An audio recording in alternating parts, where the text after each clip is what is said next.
If Hezbollah goes to war with Israel, it will make the mistake of its life. We will cripple it with a force it cannot even imagine, and the consequences for it and the Lebanese state will be devastating.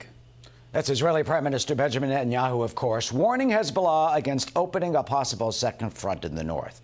That is, Iran and the IDF has evacuated communities in the face of the Hezbollah and Iranian threat.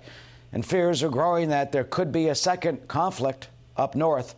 Let's bring in retired U.S. Navy captain and Fox News military analyst, Nash. You know, Captain, Israel has gone into Lebanon in the past. That was a major operation. What do you foresee and what do you see happening and predict over the next few weeks when it comes to Hezbollah in the north? Well, it's difficult to predict what's going on right now because things are such in a hyperbolic state. Israel says they're going to initiate a major ground movement into Gaza. I believe that's probably going to happen.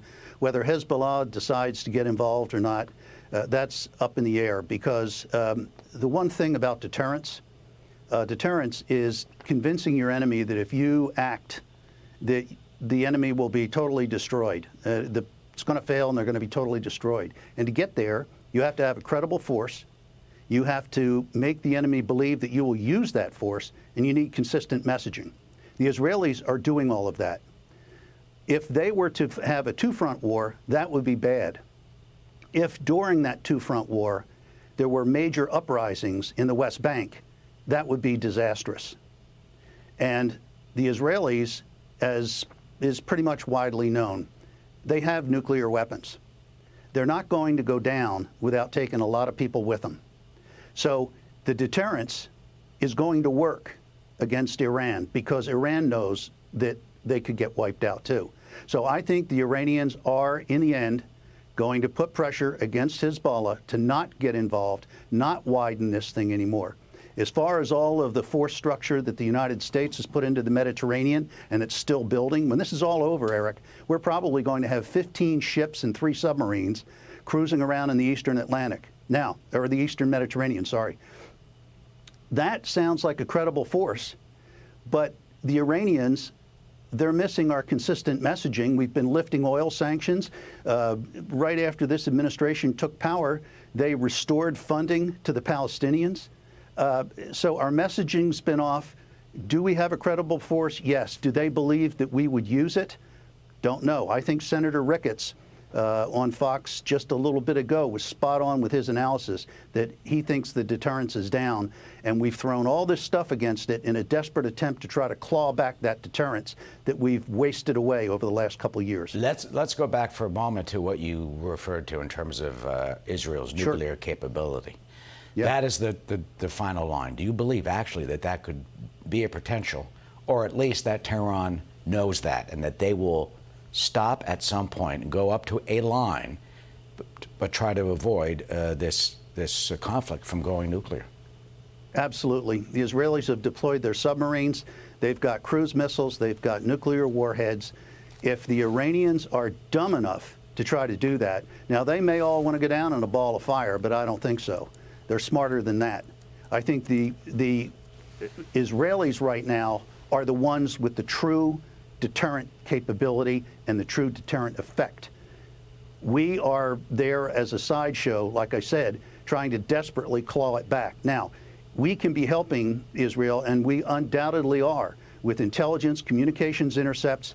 The aircraft carrier battle groups bring a plethora of capabilities with them. It's not just missile tubes and aircraft and missiles. No.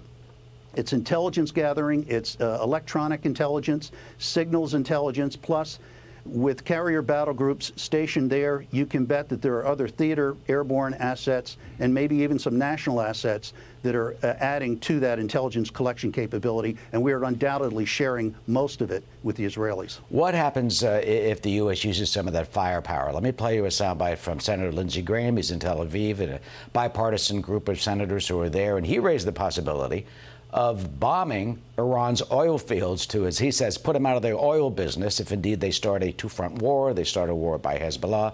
Here's Senator Graham. If this war grows, it's coming to your backyard. There won't be two fronts, there'll be three. If there's an effort to unleash Hezbollah on the Jewish state to destroy it, my attention will be to Tehran. If these innocent hostages get slaughtered, I hold you, Iran, accountable because you could stop it if you chose to. The idea that this happened without Iranian involvement is laughable. Is that consistent messaging that Tehran hears, backed up by the threat of U.S. military force? With all due respect to Senator Graham, he has no executive authority. He is one of 50 senators on Capitol Hill. The commander-in-chief has the authority to use the U.S. military. Now, Congress has the authority to declare war, which they haven't done since World War II. Everything since then has been through executive action. So, no, he can talk a big game, but it's all going to come down to, do the Iranians, do the other players, the Chinese and Taiwan, the Russians with Ukraine, do they believe that President Joe Biden is in charge of this, and have they taken the measure of him that he would actually use the force, or is it all talk? So that's the game we're playing right now, Eric, and it's not a comfortable one. Wow, we'll see how Tehran responds. Captain Chuck Nash, always good to have you. Thank you. Nice to be with you, Eric. Hey, Sean Hannity here. Hey, click here to subscribe to Fox News YouTube page and catch our hottest interviews and most compelling analysis. You will not get it anywhere else.